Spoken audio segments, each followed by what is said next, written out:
Solapur digital पत्रकार संघाची बैठक गुरुवारी सकाळी मुख्य कार्यालय रंगभवन येथे संपन्न झाली। लोकशाही पद्धतीने डिजिटल पत्रकार संघाच्या अध्यक्षपदी प्रसाद जगताप यांची निवड झाली। लोकप्रधान न्यूज चॅनलचे कर्तव्यदक्ष पत्रकार अर्जुन चव्हाण यांची सचिवपदी निवड झाली। सोलापूर डिजिटल पत्रकार संघाच्या बैठकीच्या अध्यक्षस्थानी जमीर शेख, यशवंत पवार, अक्षय बबलात, सैफन शेख, इरफान शेख, उजेर इनामदार, इरफान पटेल, कायदेशीर सल्लागार ॲडव्होकेट दिलीप जगताप हे उपस्थित होते। लोकप्रधानचे प्रतिनिधी अल्ताफ शेख यांची उपाध्यक्षपदी निवड तर जनशक्ती न्यूजचे सर्वेसर्वा इलियास सिद्दीकी यांची कार्याध्यक्षपदी निवड झाली। डिजिटल पत्रकार संघाच्या वतीने मुख्य कार्यालय रंगभवन येथे अल्पदरात पत्रकार परिषद घेतली जाणार असल्याची माहिती यशवंत पवार, जमीर शेख यांनी दिली।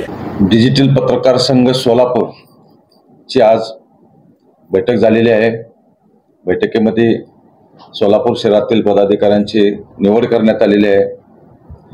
तसेच डिजिटल पत्रकार संघटनेच्या वतीने रंगभवन चौक या ठिकाणी लोकप्रहार न्यूज चॅनलच्या कार्यालयामध्ये पत्रकार परिषदेच्या आयोजनाला सुरुवात करण्यात आलेली आहे।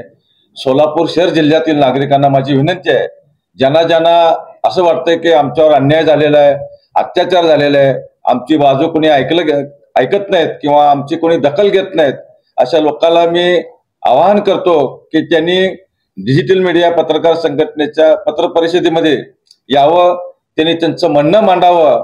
आम्ही सर्व पत्रकार त्यांना न्याय देण्याचा प्रयत्न करू, त्यांचं म्हणणं प्रशासन दरबारात मांडण्याचा प्रयत्न करू।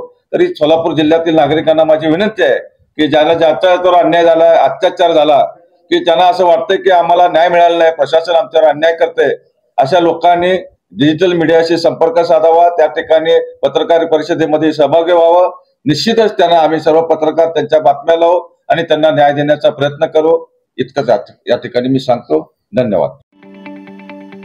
ताज्या बातम्या पाहण्यासाठी प्राईम महाराष्ट्र न्यूज चॅनलला सबस्क्राईब करा।